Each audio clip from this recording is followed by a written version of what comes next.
10 رجوع بیان کر دیتا ہوں.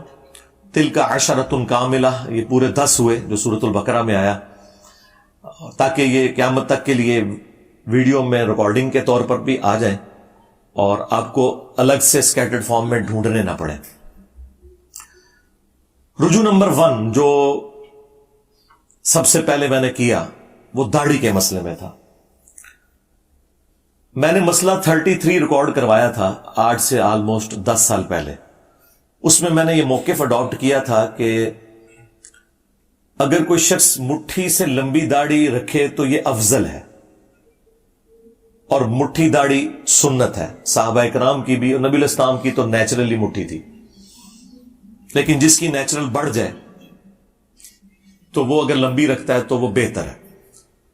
پھر اللہ تعالیٰ نے شرح صدر کیا اور میں نے اس کے اوپر اپنا رجوع ریکارڈ کروایا کہ نہیں، جو شخص یہ سمجھتا ہے کہ نبی علیہ السلام کی داڑھی مٹھی سے بڑی نہیں، نہر سے، اس وجہ سے وہ اپنی داڑھی مٹھی کے بعد کاٹتا ہے، جس طرح کے صحابہ کرام کاٹتے تھے، عبداللہ ابن عمر، عبداللہ ابن عباس اور حضرت ابو ہریرہ رضی اللہ عنہم اجمعین. تو اس شخص کے لیے مٹھی کے بعد داڑھی کاٹنا افضل ہے. اور جو شخص یہ سمجھتا ہے کہ چونکہ نبی علیہ السلام کی ہے ہی نیچرل مٹھی تھی، میری نیچرل جتنی بھی ہوگی میں اتنی ہی رکھوں گا اور کاٹوں گا نہیں، تو وہ اس کے لیے تو افضل ہو سکتی ہے، اوورآل اسے افضل نہیں کہہ سکتے. جس طرح میں نے داڑھی کبھی نہیں کاٹی، ضرورت ہی نہیں پڑی، مٹھی سے زیادہ کئی بال ہیں میرے، تو میری نیچرل اتنی ہے. تو یہ میرا پہلا رجوع تھا جو میں نے داڑھی کے مسئلے میں اعلانیہ کیا، الحمدللہ. رجوع نمبر 2 وہ جہری نمازوں میں قرات کا ایشو تھا. وہ بھی آلموسٹ 10 سال پہلے میرا مسئلہ نمبر 84 ریکارڈ ہوا تھا فاتحہ خلف الامام سے متعلق. اس وقت بھی میں نے راستہ چھوڑا تھا. میں نے کہا تھا کہ جو لوگ یہ سمجھتے ہیں نا کہ جب امام بلند آواز سے قرات کر رہا ہے اور پیچھے مقتدی کا سن لینا کافی ہے، ہم ان کی نماز کو بھی غلط نہیں کہتے، لیکن ہم امام کے پیچھے جہری نمازوں میں بھی قرات کریں گے، خواہ وہ وقفے نہ دیتا ہو تب بھی. اس سے پھر میں نے رجوع کیا کہ نہیں، جب وہ وقفے دے گا، جس طرح میں تو دیتا ہوں الحمدللہ، میں تو تینوں جہری نمازوں میں پچھلے آلموسٹ 7-8 سال سے امامت کروا رہا ہوں، میرے پیچھے سارے پڑھتے ہیں. ہم تو قیام اللیل میں بھی وقفہ دیتے ہیں سورہ فاتحہ کا. لیکن اگر کوئی جہری نمازوں میں وقفہ امام نہیں دے رہا تو آپ کا سن لینا کافی ہے. تو یہ میں نے اس پہ رجوع ریکارڈ کروایا اور اس پہ میری کئی ایک ویڈیوز گواہ ہیں، مجھے آج بتانے کی ضرورت نہیں ہے. رجوع نمبر 3 میں نے کیا تھا رکوع میں رکعت ملنے کے حوالے سے، کہ رکوع میں جو رکعت ملنے کا ایشو ہے اس میں تفرد ہے صرف امام بخاری رحمۃ اللہ علیہ کا اور چند اہل حدیث کا. ادروائز اہل سنت کے چاروں ائمہ، امام ابو حنیفہ، امام شافعی، احمد بن حنبل، امام مالک اور اہل تشیع بھی، یہ سب کے سب قائل ہیں کہ رکوع میں رکعت مل جاتی ہے. اور اس کیس میں وہ قیام کے اندر جو قرات ہے وہ ایکسیپشن ہے، اللہ تعالیٰ نے معافی دی ہوئی ہے، لیکن اس کی روٹین نہ بنائی جائے. اس کے حوالے سے میں نے دلائل ذکر کیے ہیں، وہ آپ میری ویڈیو دیکھ لیں. نیو امام کے پیچھے فاتحہ کا مسئلہ، اس میں نے قرات کا ایشو بھی ڈسکس کیا اور رکوع میں رکعت ملنے کا، اور یہ صحابہ کرام کے فتووں کی بنیاد پہ ہے. عبداللہ ابن مسعود رضی اللہ تعالیٰ عنہ کے ساتھ ایک بندہ نماز پڑھ رہا تھا تو وہ رکوع میں ملا اور اس نے سلام پھیرنے کے بعد اپنی ایک رکعت مکمل کی، تو ابن مسعود نے اسے پکڑ کے بٹھا دیا کہ تیری نماز مکمل ہو چکی ہے، رکوع میں رکعت مل جاتی ہے. یہ سنن کبریٰ البیہقی میں، المصنف ابن ابی شیبہ میں موجود ہے. یعنی کوئی ذاتی فتوے نہیں ہے کسی بڑے عالم کے یا محدث کے یا فقیہ کے، یہ صحابہ کرام کا فتویٰ ہے. تو میں نے اس پہ رجوع کیا کہ رکوع میں رکعت مل جاتی ہے. مجھے تو اللہ کا شکر ہے اس تکلیف سے گزرنا ہی نہیں پڑتا. میں تو 5 نمازوں میں امامت کرتا ہوں، اور اس سے پہلے بھی میری کوشش ہوتی ہے کہ میں جماعت قائم ہونے سے پہلے ہی مسجد میں ہوں، لہذا مجھے اس تکلیف سے گزرنا نہیں پڑتا. رجوع نمبر 4 میں نے کیا تھا وہ باپا جانی کے حوالے سے. میرے ایک دوست نے مجھے کہا جی میرے پاس ایک ویڈیو آئی ہے جس میں انہوں نے کہا کہ اگر آپ کی چپل الٹی ہو جائے، یعنی اس کا تلوا آسمان کی طرف ہو جائے، تو آپ نے وہ چپل سیدھی نہیں کرنی. تو میں بھی جناب پھر بغیر ٹکٹ کے ان کے اوپر چڑھ دوڑا، ویڈیو ریکارڈ کروا دی. وہ جب ویڈیو 4-4.5 لاکھ پہ پہنچ گئی، اور مجھے کچھ لوگوں نے بتایا کہ جناب انہوں نے تو ویڈیو میں بالکل الٹ بات کی ہوئی ہے، جو آپ کہہ رہے ہیں وہی بات انہوں نے کی ہوئی ہے. پھر میں نے اس دوست کے ساتھ جو تو کی وہ کی، اس کے بعد پھر میں نے نہ اس سے پہلے کوئی واقعہ ایسا رپورٹ ہوا ہے نہ اس کے بعد، جب تک میں خود دیکھ نہ لوں، پوری تسلی نہ کر لوں، میں کوئی رائے قائم نہیں کرتا. اسی لیے میں اپنا ٹویٹر اکاؤنٹ نہیں بناتا کہ بعد میں ٹویٹس جو ہیں وہ جس ملک میں ISPR کے DG کو اپنے ٹویٹس ڈیلیٹ کرنی پڑ جائیں تو باقی تو شاہی کوئی نہیں. تو مجھے کیا تکلیف ہے کہ میں ٹویٹر اکاؤنٹ بنا کے تو رجوع ریکارڈ کراتا رہوں، پہلے تھوڑے کٹے میں کھولے انہیں ایک اور کھول لوا. اس لیے میں بڑی تسلی کے ساتھ معاملات کو دیکھ کے کوئی رائے قائم کرتا ہوں. بہرحال ان واقعات سے آپ لرن کرتے ہیں. جیسا صحابہ کرام اگر غزوہ احد میں نبی علیہ السلام کی نافرمانی کر کے 70 صحابہ شہید نہ ہوتے، حضور کے داں شہید نہ ہوتے، تو صحابہ کرام کی ٹریننگ کیسے ہونی تھی؟ کل کو رومنز اور پرشینز کے خلاف اس طرح کی حکم عدولی افورڈ ہو سکتی تھی؟ کیا صحابہ سپر پاورز کا مقابلہ کر سکتے تھے اتنے لوز ڈسپلن کے ساتھ؟ اگر وہ غزوہ احد والی غلطی کے بعد اللہ تعالیٰ نے 60 آیات میں انہیں ڈانٹ پلا کے ان کی اصلاح نہ کی ہوتی. تو ان واقعات سے آپ لرن کرتے ہیں. یہ اللہ کی ہمیشہ سنت رہی ہے. پھر میں نے اس کے اوپر وہ ویڈیو بھی ڈیلیٹ کروائی، اس پہ رجوع بھی ریکارڈ کروایا اور معذرت کی میں نے. 5واں جو میرا رجوع تھا وہ 12 ربیع الاول کے روزے سے متعلق. آلموسٹ آج سے میں نے 11 سال پہلے ویڈیو میں کہا تھا کہ 12 ربیع الاول کا آپ روزہ اگر رکھ لیں تو یہ جائز ہے. لیکن پھر بعد میں میری توجہ اس حوالے سے دلوائی گئی کہ سوموار کا روزہ تو ثابت ہے صحیح مسلم میں، نبی علیہ السلام کی پیدائش کی خوشی میں اور قرآن کے نزول کی خوشی میں، لیکن 12 ربیع الاول کا روزہ کہیں پہ رپورٹ نہیں ہوا. تو میں نے اس پہ پھر اپنا رجوع ریکارڈ کروایا تھا کہ 12 ربیع الاول کا روزہ آپ نہیں رکھیں گے. آپ نے میلاد کی خوشی منانی ہے تو صحیح مسلم میں جو آیا فیہ ولدت وفیہ انزل علیہ، اسی دن میں پیدا ہوا اور اسی دن مجھ پہ پہلی وحی نازل ہوئی، آپ پیر کا ہی روزہ رکھیں گے، 12 ربیع الاول کا روزہ نہ رکھیں. رجوع نمبر 6، آلموسٹ 8-9 مہینے پہلے میرے سامنے ایک پرچی آئی، وہ پڑھتے پڑھتے میں اختلاط کا شکار ہو گیا. یہ محدثین کے ہاں ایک ٹرم بولی جاتی ہے کہ دو چیزیں مکس ہو جانا. اگرچہ پڑھا آپ نے کچھ اور ہوتا ہے لیکن آپ کا دماغ کہیں اور گیا ہوتا ہے، اس وقت اس سے ملتی جلتی کسی بات کے ساتھ وہ مکس ہو جاتا ہے. اس کی بہت ساری مثالیں، امام بخاری امام مسلم کو بھی اختلاط لگا ہے کئی معاملات میں، اور وہ آج تک کتابوں میں ہے. راویوں کے ناموں میں ان کو اختلاط لگ گیا، بعد کے لوگوں نے بتایا نہیں، امام بخاری نے راوی کا نام غلط لکھ دیا. وہ الگ سے ایک ٹاپک ہے. وہ اختلاط اس طرح ہوا کہ مجھے ایک پرچی کسی نے بھیجی کہ جی وہ زیادہ ہنسنے سے دل مردہ ہو جاتا ہے. تو میں نے اس وقت کہہ دیا کہ یہ تو پاپا جانی نے کہا ہے. اچھا، میرے دماغ میں یہ تھا جو ہمیں بچپن سے پڑھایا جاتا تھا، چونکہ میں بھی دعوت اسلامی میں رہا، کہ جی زیادہ ہنسنے سے قبر میں اندھیرا ہوتا ہے اور مسجد میں دنیاوی باتیں کرنے سے قبر میں اندھیرا ہوتا ہے. یہ ساری وہ جھوٹی روایتیں ہیں جو گھڑی گئی ہیں. لیکن یہ جو الفاظ ہے نا کہ زیادہ ہنسنے سے دل مردہ ہوتا ہے، اس میں بھی جتنی روایتیں ہیں وہ کمزور درجے کی ہیں.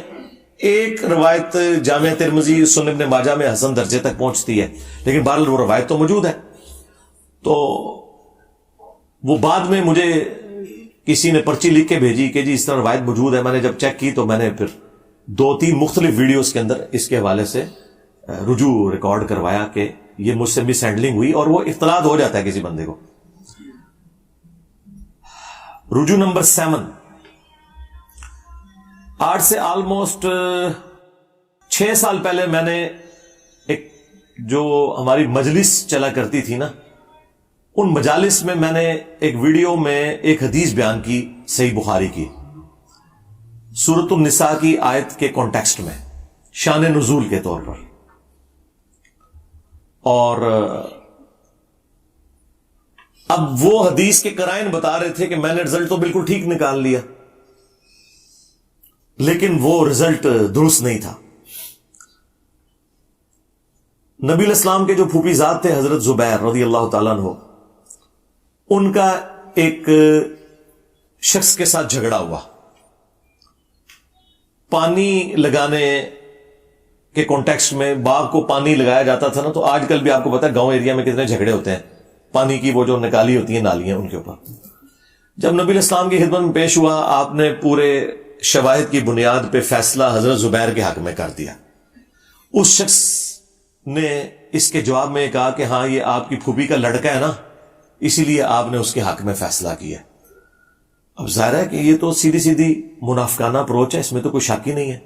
پھر اس پہ ترا یہ کہ اس پہ قرآن کی آیت نازل ہوئی کہ یہ اس وقت تک مومن ہی نہیں ہو سکتے کہ جب تک اپنے ہر فیصلے میں اے اللہ کے نبی آپ کو اپنا حاکم نہ مان لیں، اور پھر اپنے دل میں بھی کوئی تنگی محسوس نہ کریں اس فیصلے پہ. صرف اوپر اوپر سے نہیں ماننا کہ چلو جی ریٹ آف دی گورنمنٹ کو مانتے ہوئے یا قانون کی حکمرانی کو مانتے ہوئے میں کر لیتا ہوں لیکن وہی میرے نہ زیادتی ہے. نہیں، رسول اللہ کے کیس میں آپ دل میں بھی اگر خیال لے کر آئے کہ میرے ساتھ زیادتی ہوئی ہے، ایمان سے فارغ. یہ آیت نازل ہوئی اس موقع پہ، تو میرا رزلٹ بالکل جینون تھا. میں نے کہا کہ وہ منافق تھا. اب جب میں نے بولا یہ منافق تھا تو قرائن کے مطابق تھا. جس طرح بخاری مسلم میں کہ ابن ابی بلتا نے جب نبی اسلام کی مخبری کر دی تو حضرت عمر نے کیا کہا تھا، یا رسول اللہ اجازت دے میں اس منافق کا گلا کاٹ دوں کہ جس نے نبی کا راز لیک کیا ہے. تو آپ نے فرمایا کہ عمر چھوڑ دو، بدری صاحب کی اگلی پچھلی غلطیاں معاف ہے. ایٹیچیوڈ منافقانہ تھا اس کا، لیکن تھا وہ بدری صحابی، دنیا سے مغلوب ہو گیا. اسی پہ امام بخاری نے باب باندھا ہے کہ اگر کوئی شخص اپنے علم کی بنیاد پہ کسی صحابی کو بھی کافر کہہ لیتا ہے نا تو اس پہ کفر کا فتویٰ نہیں لوٹے گا. جو یہ مجھے کہہ رہے تھے انجینئر صاحب کہتے ہیں کہ اگر کوئی حضرت ابوبکر کو کافر کہہ دے تو کافر نہیں ہوگا. جی، جو اپنے علم کی بنیاد پہ کہتا ہے اس تک بات یہ پہنچی ہے وہ تو کافر نہیں ہوگا. لیکن اگر انجینئر صاحب حضرت ابوبکر کو تو چھوڑ دیں، میں تو اپنے مخالفین علماء کو بھی اگر کافر کہتا ہوں نا تو میں کافر ہو جاؤں گا. میرا معاملہ الگ ہے. اور یہ بات امام بخاری نے لکھی بھی صحیح بخاری میں چیپٹر کی ہیڈنگ میں اس حدیث کو، ابن ابی بلتا والی حدیث کو. لیکن بیچاروں نے نہ قرآن پڑھا نہ حدیث پڑھی. ان کو کیا پتا تھا کہ یہ سارا کچھ ہمارے اوپر امتحان آنا ہے کہ تمام علمی بحثیں جو کتابوں میں تھیں وہ عوام میں آ جائیں گی. تو میں نے تو اپنی جگہ بالکل جینون بات کی. تو ایک ہفتے کے بعد ایک سٹوڈنٹ ہمارے آئے، انہوں نے وہ پبلک سیشن جو تھا مجلس ریکارڈ ہونے سے پہلے ہی مجھے کہا کہ جی علی بھائی آپ نے جو بیان کیا وہ تو منافق نہیں تھا. میں نے کہا نہیں، وہ منافق تھا. وہ قرآن میں آیات نازل ہوئی ہیں کہ تم مومن نہیں ہو سکتے، تو قرآن نے اسی کو منافق کہا ہوا ہے نا. بالکل قرآن تو یہی بتا رہے ہیں نا، اس موقع پہ نازل ہوئی ہے.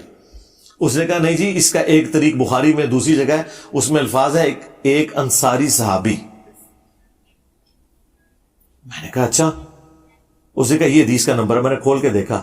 اب بھی میں تعویل کر سکتا تھا کہ صحابی وہ قانوناً تھا، وہ تو عبداللہ ابن ابی کو بھی حضور نے صحابی کہا ہے. لیکن میں نے کہا نہیں یار، یہ بہت دور کی بات ہو جائے گی.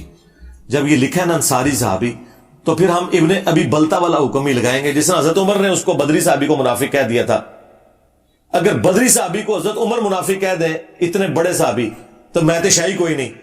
اور میں جس انصاری کو کہہ رہا ہوں وہ ابن ابی بلتا کے مقابلے میں شاہی کوئی نہیں. تو میں نے اپنا رجوع ریکارڈ کروا دیا. اس طرح اینالوجی کا فرق بعض اوقات لگ جاتا ہے. تو یہ میرا وہ رجوع تھا، رجوع نمبر 7. اسی کی آپ ایکسٹینشن کر لیں. یہ جو پچھلے ہفتے ہماری ایک پوسٹ بھی اپلوڈ ہوئی تھی، رجوع نمبر 8 کہہ لیں اسے، وہ حرمت والے رشتوں سے متعلق. کیونکہ اس کے ساتھ ہی آپ اس کو جوڑیں گے تو آپ کو پھر اینالوجی بنانے میں آسانی ہو جائے گی کہ یہ اینالوجی صحابہ کرام سے بھی مس ہینڈلنگ ہو جاتی تھی. وہ حرمت والے جو رشتے رپورٹ ہوئے ہیں نا سورۃ النساء کی آیت نمبر 23 کے اندر، ان کے کانٹیکسٹ میں میں نے بیان کیا تھا. مجھے پرچی آئی تو میں نے وہ پرچی پڑھی. اس میں تھا کہ کیا بھتیجی اور بھانجی کی جو آگے سے اولاد ہے اس کے ساتھ رشتہ ہو سکتا ہے؟ تو میں نے کہا تھا کہ ہاں ہو سکتا ہے، اس لیے کہ اس کا باپ الگ ہے. اور میں نے قیاس کیا کہ خالہ اور پھوپھی کے ساتھ رشتہ نہیں ہو سکتا، لیکن خالہ اور پھوپھی کی اولاد کے ساتھ آپ کا رشتہ ہو جاتا ہے، اس لیے کہ اس کا باپ الگ ہے. تو میں نے اینالوجی اسی طریقے سے بنائی جس طرح کہ حضرت عمر نے اینالوجی بنا لی تھی ابن ابی بلتا کو منافق کہنے کی، یا مجھ سے مس ہینڈلنگ ہو گئی تھی ایک انصاری صحابی کو منافق کہنے کی، کیونکہ اس نے رسول اللہ کے فیصلے کو چیلنج کیا تھا اور کتنا گستاخانہ جملہ بولا کہ یہ آپ کے پھوپھی کا لڑکا ہے اس لیے آپ نے اس کے حق میں فیصلہ کیا ہے. مجھے بتائیے اس سے زیادہ توہین ہو سکتی ہے؟ تو میں نے اپنی جگہ وہ اینالوجی بنائی. پھر کیا ہوا کہ اسی ویک کے اندر، حالانکہ اتوار تو آ جانی تھی، میں نے اتوار کو بولنا تھا، لیکن مجھے منڈے یا ٹیوزڈے کو کاشف بھائی ہیں ہمارے فیصل آباد میں، مولانا اسحاق صاحب کے سٹوڈنٹ ہیں اور ڈیسنٹ آدمی ہیں. انہوں نے مجھے کال کی کوئی دن 11 بجے، مجھے کہنے لگے کہ اس طرح آپ نے ایک مسئلہ بیان کیا ہے تو آپ نا اس کے اوپر تحقیق کریں. کیونکہ میں نے مختلف علماء سے پوچھا تو سارے علماء یہ کہہ رہے ہیں کہ جی بھتیجی اور بھانجی کی اولاد بھی اپنی بیٹی کی اولاد میں داخل ہے.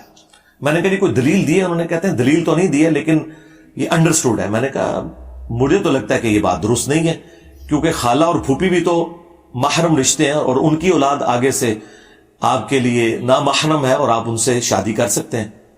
تو ان کا یار میں نے تو اس طرف سوچا نہیں، واقعی ادھر تو یہ انالوجی بنتی ہے تو ادھر یہ کیوں بنتی ہے؟ تو میں نے کہا اس پہ کوئی دلیل، کوئی قرآن کی آیت یا حدیث ہے تو مجھے بتائیں، میں انشاءاللہ نا اس پہ رجوع ریکارڈ کروا دوں گا. کہتے ہیں پھر مجھے ٹائم دے. پھر انہوں نے مختلف علماء سے رابطہ کیا اور انہی میں سے ایک عالم دین تھے دیوبند مکتب کے، مولانا اسحاق صاحب کے وہ بڑے چاہنے والے اور ان کے اسٹوڈنٹس میں سے، ان کی آڈیو ریکارڈنگ انہوں نے مجھے واٹس ایپ کی اکیڈمی کے نمبر پہ، میں تو آپ کو پتا واٹس ایپ یوز ہی نہیں کرتا، اور مجھے انہوں نے ٹیکسٹ کیا کہ وہ آپ واٹس ایپ سن لیں. تو اس دوران پیرلل میں نے مختلف علماء کے ساتھ رابطہ کیا. کسی عالم نے بھی مجھے کوئی آیت حدیث پیش نہیں کی، کیونکہ اس طرف کسی کا پہلے دھیان اس طرح گیا نہیں ہوا تھا. ساروں نے کہا جی ہمیں ٹائم دے. میں نے کہا ٹائم لے.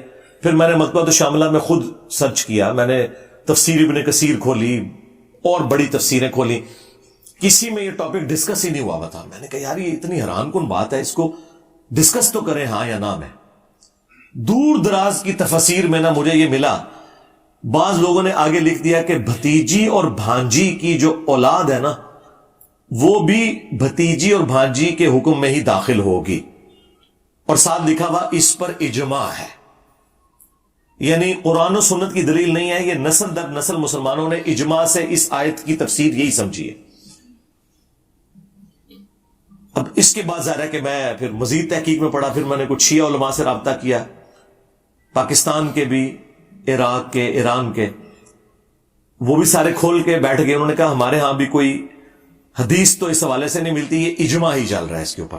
پھر مجھے کنفرم ہو گیا کہ اگر سنی اور شیعہ دونوں کے ہاں اجماع چل رہا ہے تو آپ کو پتا ہے کہ اہل سنت کا تو منہج یہ ہے کہ قرآن، سنت، اجماع اور پھر اجتہاد اور قیاس. ویسے حنفی تو پہلے نمبر پہ قیاس اور اجتہاد مانتے ہیں، قرآن و سنت تو ان کے آگے شاہی کوئی نہیں. لیکن ہم تو پتہ ہے سنی منہج پہ ہیں، سنی فرقے میں نہیں ہے. تو پھر میں نے پوری تسلی کرنے کے بعد آپ نے دیکھا اس پوسٹ پہ لکھا، اور میں نے پوری اس کی دلیل لکھی کہ جس طرح خالہ اور پھوپھی اگرچہ محرم رشتے ہیں لیکن ان کی اولاد آپ کے لیے حلال ہے، یہ انالوجی آپ کی بھتیجی اور بھانجی پہ نہیں لگے گی. اگرچہ بھتیجی اور بھانجی محرم رشتے ہیں لیکن ان کی اولاد آپ کی اپنی سگی اولاد کی طرح کاؤنٹ ہوگی. حالانکہ وہ سگی اولاد نہیں ہے، وہ آپ کے بھائی کی اولاد ہے. تو لیکن چونکہ اس پہ اجماع تھا تو میں نے لکھا اس پہ سنی شیعہ کا اجماع ہے، اور جب اجماع ہو کسی بات کے اوپر پھر قیاس اور اجتہاد پیچھے رہ جاتا ہے. تو میں نے اتوار کا انتظار بھی نہیں کیا، ایک پوسٹ بنائی اور دیکھیں پوسٹ پہ کیا لکھا ہوا تھا، رجوع، توبہ اور کلیریفیکیشن. ان کی تو موت ہے یہ توبہ کا لفظ لکھ دیں. انہوں نے تو چشتی رسول اللہ، اشری رسول اللہ سے توبہ نہیں کی ہوئی ہے اتنے بڑے بڑے بلنڈرز کے ساتھ. تو میں نے اس میں توبہ کا لفظ بھی لکھا، اور پھر بعض لوگوں نے نیچے کومنٹس کیے کہ اس پہ ویڈیو بنائے. میں نے کہا انشاءاللہ ویڈیو میں کلیریفیکیشن دے دوں گا. اور دیکھیں اس شر میں سے کتنا بڑا خیر نکلا کہ میں نے وہ سارے کے سارے رجوع جو 15 سالوں میں تھے وہ ایک جگہ جمع آج کر رہا ہوں. اس کی برکت سے یہ فائدہ ہوتا ہے نا. یہ 8 مکمل ہو گئے جی رجوع، اور اب رجوع نمبر 9. اور وہ رجوع نمبر 9 حال ہی میں تازہ میں نے کیا ہے کہ مزارات پہ آپ جا سکتے ہیں. میں شروع دن سے مخالف تھا کہ قبروں پہ جانا ہے، جو مسلم میں حدیث ہے قبروں پہ جاؤ تاکہ آخرت کی یاد آئے. یہ دنیا سے بے رغبتی دلاتی ہیں. اور میں نے کہا تھا یہ مزار جو ہے نا یہ رسول اللہ کی نافرمانی میں بنائے گئے ہیں. نبی اسلام کی حدیث ہے مسلم ہے کہ میں تمہیں منع کرتا ہوں قبروں کو پکا کرنے سے، ان پہ عمارت بنانے سے، ان پہ بیٹھنے سے. مجاور بن کے بیٹھنا بھی حرام ہے، ڈائریکٹ بیٹھنا بھی حرام ہے. لیکن آپ کو پتا ہے کہ اسی سال میں نے اس پہ رجوع کیا ہے. ویسے ہے ہی رجوع خطرناک ہے، خطرناک سے بھی اگلا ورژن. میں نے کہا تھا آپ مزار پہ بھی جا سکتے ہیں لیکن ایک شرط کے ساتھ کہ آپ نے مزار پہ کھڑے ہو کے دونوں ہاتھ بلند کرنے ہیں اور بلند آواز سے کہنا ہے کہ اے اللہ یہاں جو بابا دفن ہے اس کے اگلے پچھلے گناہ جو یہ اپنی زندگی میں چھپ چھپ کے کرتا رہا گناہ یا لوگوں کے سامنے کرتا رہا، چھوٹے گناہ اس کے بڑے گناہ معاف کر دے. اور آمین بھی اونچی آواز سے کہنا ہے. اور پھر کہنا ہے اے اللہ اس بزرگ کی قبر میں کیڑے نہ پڑیں، اے اللہ اس پہ سام مسلط نہ ہو، اے اللہ اس بزرگ کو قبر میں عذاب نہ دیا جائے. ویسے اینی دعاؤں تو پہلے پہلے ہی تسی بھی بزرگوں کو پہنچ جاؤ گے.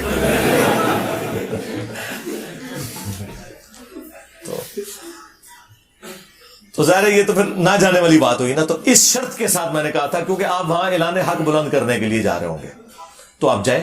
ویسے قبرستان روزانہ جائیں, لیکن مزارات تو اڈے بنے ہوئے ہیں شرک کے, اڈے بنے ہوئے ہیں رسول اللہ کی نافرمانی کے عز و جل و صلی اللہ علیہ وآلہ وسلم. تو وہاں جانے کی کوئی گنجائش نہیں. اگر جانا ہے تو تبلیغ کے لیے آپ جا سکتے ہیں, جس طرح نبی الاسلام بھی مشرکین عرب کے خیموں میں توحید کی دعوت دیتے تھے حج کے موقع کے اوپر, تو وہ آپ جا سکتے ہیں. تو یہ میرا رجوع نمبر 9 تھا. اور رجوع نمبر 10 جو میں نے بڑی مشکل سے کیا, جو میرے لیے بڑی تکلیف دہ چیز تھی, لیکن بہرحال ظاہر ہے کہ جب بہت زیادہ اختلاف کھڑا ہوتا ہے تو پھر آپ کو اس کے اوپر رجوع کرنا پڑتا ہے. وہ آلموسٹ 8 سے 4 سال پہلے میں نے یا 3 سال پہلے کیا, اور وہ تھا حضرت معاویہ رضی اللہ تعالیٰ عنہ کی غلطی کو اجتہادی غلطی کہنا. اس سے میں نے رجوع کیا کہ ان کی غلطی اجتہادی نہیں تھی بلکہ وہ جان بوجھ کر تھی, اور احادیث اور آیات اسی پر گواہ ہے کہ ان کی غلطی کو کسی صورت اجتہادی نہیں کہا جا سکتا. زیادہ سے زیادہ ان کی غلطی اجتہادی قتل عمار سے پہلے پہلے کنسیڈر ہو سکتی ہے. قتل عمار کے بعد جب ان کے اپنے ساتھیوں میں سے بھی کئی لوگوں نے توبہ کر لی اور انہیں آ کے سمجھایا, اس کے باوجود وہ اپنی غلطی پر اڑے رہے, اب اسے اجتہادی نہیں کہا جا سکتا. اور اس پہ میرا تفرد نہیں ہے.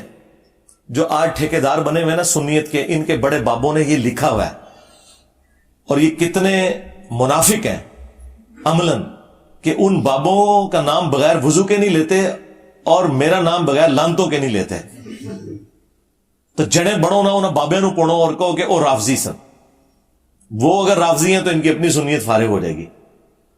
تو آلموسٹ 3-4 سال پہلے آپ کو پتا ہے کہ ایک شیعہ کے جلوس کے اندر حضرت معاویہ رضی اللہ تعالیٰ عنہ پہ لعنت کی, جس کو میں نے کنڈیم کیا, اور اس کانٹیکسٹ میں میں نے ایک تفصیلی ویڈیو بھی ریکارڈ کروائی تھی کہ صحابہ کرام کو گالی دینا حرام ہے. اس میں میں نے سب و شتم والی ساری روایتیں ڈسکس کی, اور ایک اور ویڈیو اسی دوران میں نے ریکارڈ کرائی جس میں میں نے اجتہادی غلطی والے معاملے میں رجوع کیا, اور اس کا عنوان تھا حضرت معاویہ رضی اللہ تعالیٰ عنہ 15 اہل سنت کے اماموں کے اقوال کی روشنی میں. یہ میری یعنی بہترین ویڈیوز میں سے, جس میں میں نے پرانے سارے بزرگوں کے اقوال اس حوالے سے بتائے, اور ان میں نے ان کے حنفیوں کے بڑے بزرگوں کا حوالہ بھی دیا تھا. ملا علی قاری کا, ملا علی قاری 1014 ہجری میں فوت ہوئے. ان سے بڑا کوئی حنفیوں کا امام نہیں ہے. یہ چند بڑے اماموں میں سے ہیں امام حنیفہ کے بعد اس امت میں جن کے اوپر پوری حنفیت کھڑی ہوئی ہے, اور یہ کوئی لوکل امام نہیں. ملا سے مراد آپ ملا عمر کی کوئی رشتہ داری نہ سمجھیے گا. یہ ملا علی قاری پوری دنیا میں اتھارٹی مانا جاتا ہے حنفیوں کے ہاں, کیونکہ اس نے مشکات المصابی کی شرح لکھی مرقہ, اور اس شرح میں چونکہ مشکات المصابی تو احادیث کا مجموعہ ہے اور پوری فقہ حنفی کی موت ہے حدیثیں ڈسکس کرنا, تو اسے ایک شرح لکھنی پڑی فقہ حنفی کو ثابت کرنے کے لیے حدیثوں کے خلاف. تو کوئی بڑا بندہ ہی چاہیے تھا نا جو ہر حدیث کو کاؤنٹر کر کے کہتا نہیں ہمارا امام صحیح کہہ رہا ہے, یہ حدیث غلط ہے. تو اس کے لیے ایک امام لانچ ہوا ملا علی قاری, جو بریلویوں اور دیوبندیوں کے امام اور حنفیوں کے بڑے امام, اور بریلوی دیوبندی کی تقسیم سے پہلے کے ہیں. وہ ملا علی قاری نے مرقہ لکھی, اور اس میں جب حدیث آئی نا 5878 قتل عمار والی حدیث, تو اس میں انہوں نے کچھ جملے لکھے, اور اب یہ اردو ترجمے کے ساتھ تو اب انہوں نے شائع کیے دیوبندیوں نے. میں تو بہت پہلے اپنے پمفلٹ کربلا بارے میں اسے ڈال چکا تھا. انہوں نے جو جملے لکھے ہیں نا, میری ویڈیوز تو اس کے سامنے شائع کوئی نہیں. انہوں نے پہلا جملہ لکھا اس میں کہ حضرت معاویہ پر واجب تھا کہ وہ خلیفہ وقت علی ابن ابی طالب کی بیعت کر لیتے, یعنی انہوں نے واجبیت کا ترک کیا. جو مسلم میں آتا ہے جو بغیر امام کے بیعت کے مرا وہ جاہلیت کی موت مرا. وہ ساری حدیثوں کے حوالے سے انہوں نے کہا کہ ان پہ واجب تھا کہ اپنے امام کو پہچانتے. نمبر 2, دنیا کی منفعت کے لیے خلافت کے حصول کے لیے اپنی خواہش کو ترک کر دیتے. یعنی انہوں نے کہا کہ یہ جو حضرت علی کے خلاف وہ لڑے, وہ کوئی قصاص عثمان کا چکر نہیں تھا, بلکہ وہ خود خلیفہ بننا چاہتے تھے. دیکھ لو, یعنی ایک بندہ اندر تک وڑ گیا ہے, وہ دل دیکھ اور فتویٰ لگا رہا ہے. اچھا, نمبر 3، وہ باطن میں باغی تھے لیکن ظاہراً خون عثمان کو انہوں نے اپنی ڈھال بنایا ہوا تھا لوگوں کو دکھانے کے لیے. بھی نام لکھا ہے جیسے یہاں پہ پولیٹیشنز کرتے ہیں نا، سامنے کوئی اور ریزن رکھتے ہیں اور پیچھے کچھ اور ہوتا ہے. تو انہوں نے کہا کہ اندر سے وہ باغی تھے، وہ حضرت علی کو خلیفہ ہی نہیں ماننا چاہتے تھے. پبلک کی آنکھوں میں دھول جھونکنے کے لیے انہوں نے حضرت عثمان کی شہادت اور قصاص کو اپنی ڈھال بنایا ہوا تھا لوگوں کو دکھانے کے لیے. آپ ذرا یہ جملوں کے اوپر غور کریں. نمبر 4، انہوں نے کہا کہ قتل عمار والی حدیث تقتلہ الفئۃ الباغیہ 2812 2812 ہاں 2812 یہ میری بوتل ہوتے لکھے ہے. اچھا، قتل عمار والی حدیث حضرت معاویہ کی چھپی ہوئی بغاوت کو ظاہر کر دیتی ہے. یہ چوتھا فکر. اور 5واں انہوں نے لکھا کہ حضرت معاویہ کے عمل نے قرآن اور سنت دونوں کو پیٹھ کے پیچھے ڈال دیا. یعنی بجائے انہوں نے قرآن و سنت پہ عمل کرنے کے، انہوں نے اپنے اس نفس کی پیروی کرتے ہوئے یہ سب کچھ کیا. مجھے بتائیں اس کے بعد کوئی جملہ رہ گیا کہ کوئی بولتے؟ پھر پتہ کیا انہوں نے اینڈ پہ کہا، لیکن ہمیں چاہیے کہ ہم اپنی زبانیں بند رکھیں. ہاں یہی تو ہم کہہ رہے ہیں کہ ہم اس سے ہلکی باتیں کر کے اور ڈائریکٹ حدیثیں بیان کر کے اپنی زبانیں بند کیے ہوئے ہیں. اور ملا علی قاری یہ سارے فتوے بیان کر کے بھی کہہ رہے ہیں زبان ہمیں بند رکھنی چاہیے. یعنی ملا علی قاری المتوفی 1014 ہجری، یقین کریں میں تو اس کے بعد انہیں دل سے کہتا ہوں رحمہ اللہ. ہاں انہوں نے بتا دیا کہ یہ سارا اختلاف کرنا کوئی رافضیت نہیں ہے.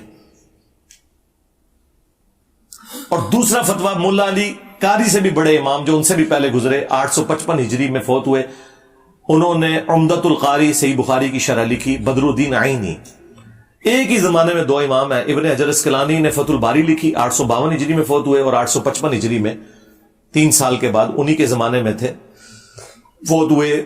بدر الدین عینی انہوں نے بخاری کی شرح لکھی اور انہوں نے بھی وہی کام کیا جو مشکات کی شرح لکھتے ہوئے فقہ حنفی کو ثابت کرنے کے لیے جو مولا علی قاری نے پاپڑ بیلے تھے نا، وہی پاپڑ بخاری کے خلاف بیلے بدر الدین عینی نے اپنی فقہ حنفی کو ثابت کرنے کے لیے، کیونکہ بخاری تو فقہ حنفی کے خلاف ہے. اچھا انہوں نے بھی یہ کیا کہ وہ 7083 نمبر حدیث جو بخاری میں آتی ہے نا کہ جب کوئی مسلمان دوسرے مسلمان پہ تلوار اٹھائے تو دونوں جہنمی ہیں، اس کی وہ شرح لکھتے ہیں. اور یہ اس کانٹیکسٹ میں ہے کہ وہ ایک تابعی جو ہے وہ حضرت علی کی حمایت میں کھڑے ہوتے ہیں تو ابو بکرہ صحابی انہیں روکتے ہیں کہ بھئی میں نے رسول اللہ سے سنا تھا جب ایک مسلمان دوسرے پہ تلوار اٹھائے تو دونوں جہنمی ہیں. اور پھر ہم نے نبی علیہ السلام سے پوچھا کہ جو قتل ہو جائے وہ کیوں جہنمی ہے، قاتل تو جہنمی ہے. تو نبی علیہ السلام نے فرمایا اس مقتول نے بھی تو اپنے بھائی کے قتل کا ارادہ کیا تھا، وہ بھائی کامیاب ہو گیا، لہذا دونوں ہی جہنم میں. اس حدیث کو استغفر اللہ واتوب الیہ حضرت ابو بکرہ نے حضرت عائشہ اور حضرت علی کی جنگ کے اوپر فٹ کر کے اس میں کیا رزلٹ نکالا کہ دونوں جہنمی ہیں. تو غلطی لگی ان کو. انجینئر ہوتے ان کے ساتھ ہوتا ہے انجینئر ابو بکرہ، تو یہ رافضی کہہ دیتے، لیکن وہ انجینئر نہیں تھے نا، سمپل صحابی تھے، وہ ابو بکرہ کہہ دیا. اب یہ اتنی خطرناک بات تھی اور یہ بالکل ردی کی ٹوکری میں ان کا فتویٰ پھینکنے والا ہے. یہ حدیث اس کے بارے میں ہے ہی نہیں ہے. یہ حدیث اس صورت میں اپلائی ہوگی جب کوئی ناحق کسی کے خلاف تلوار اٹھائے، کوئی لسانیت کی بنیاد پہ لڑے. لیکن جب سورہ الحجرات میں آیا کہ جب مومنوں کا گروہ باغی ہو جائے اس کے خلاف تلوار اٹھاؤ جب تک کہ وہ توبہ نہ کر لے. اسی کے تحت حضرت علی نے جنگ جمل صفین اور نہروان لڑی تھی. حضرت علی سے زیادہ کوئی قرآن نہیں جانتا تھا. یہ حدیث حضرت علی پہ نہیں فٹ ہوتی تھی، نہ حضرت عائشہ پہ. حضرت علی نے جنگ بالکل حق کے اوپر کی. اس کے اوپر خیر میں الگ سے کئی ایک ویڈیوز میری ریکارڈڈ ہے. بہرحال یہ جو حدیث ہے نا 7083 اس کے کانٹیکسٹ میں بدر الدین عینی نے لکھا کہ علامہ کرمانی تو کہتے ہیں کہ حضرت معاویہ کو 1 اجر ملے گا اور حضرت علی کو 2 اجر ملیں گے، کیونکہ حضرت علی حق پہ تھے اور دونوں مجتہد تھے. تو بدر الدین عینی پتہ کیا لکھتے ہیں؟ وہ کہتے ہیں میں کہتا ہوں کہ حضرت معاویہ کو 1 اجر کیسے ملے گا جبکہ ان تک قتل عمار والی حدیث پہنچ چکی تھی. سرکار 2812 سارے دے گاٹے فٹ ہوئی جے.